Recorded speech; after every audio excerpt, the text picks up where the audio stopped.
법무법인 LKBN 파트너스는 한국산 암호화폐 루나와 테라 USD 폭락으로 손실을 본 투자자들을 대리하고 있다. 왼쪽부터 김종복, 김현권, 신재현 변호사. 검찰이 한국산 암호화폐 루나, 테라 USD 발행사인 테라폼랩스의 권도형 최고 경영자에게 사기 혐의 적용에 가능한 대목에 집중해 본격적인 수사를 검토 중인 것으로 확인됐다.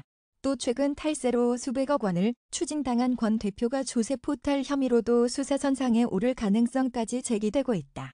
20일 연합뉴스에 따르면 검찰은 권 대표에게 특정경제범죄, 가중처벌 등에 관한 법률상 사기 혐의를 적용할 수 있을지 법리를 검토 중인 것으로 알려졌다.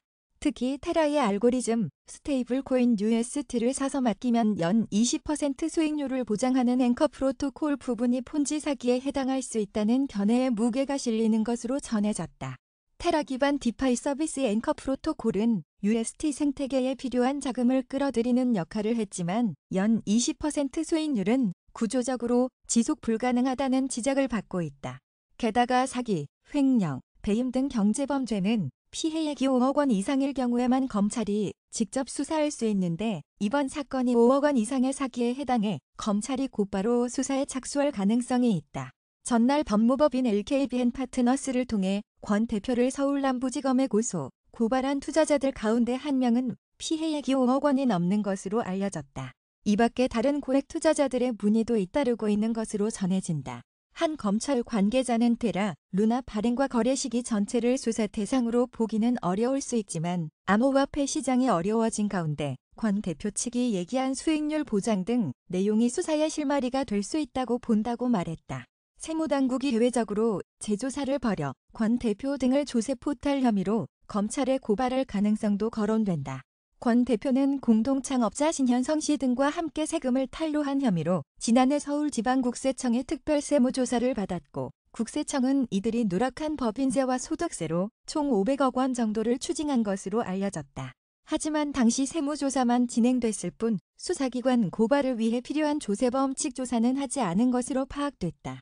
단순 탈세가 아니라 범죄 혐의가 있는 조세 포탈 사건으로 보고 수사기관에 고발하려면 세무조사를 조세범칙 조사로 바꿔야 하는데 국세청이 이 절차는 밟지 않고 사건을 종결한 것이다. 관련 법률상 한 번 종결된 사건에 관해서는 재조사가 제한되지만 조세 탈루의 혐의를 인정할 만한 명백한 자료가 있는 경우는 예외적으로 재조사가 허용된다. 세무당국의 한 관계자는 사안이 워낙 크고 중대해져서 재조사나 고발을 하지 않을 것이라고 단정 지을 수 없는 상황이라고 말했다. 검찰의 한 관계자는 만약 권 대표가 조세 포탈 혐의로 고발되면 테라폼랩스와 별도로 개인에 대한 수사가 가능해지고 사기와 조세 포탈을 묶는다면 수사가 좀 더 수월하게 진행될 수 있을 것이라고 전망했다. 다만 피해액이 5억 원 이하인 투자자들이 다수일 것으로 추정된다는 점에서 검찰이 사건을 경찰로 넘길 수 있다는 관측도 있다. 권 CEO가 해외에 체류 중인 데다 테라폼랩스 한국지사는 해산한 상태라 국내 수사당국이 물리적으로 강제 수사를 벌일 대상이 마땅치 않다는 점도 문제로 꼽힌다. 서울남부지검은 고소장 내용과 기초적인 사실관계를 검토한 뒤 사건을 배당할 방침이다.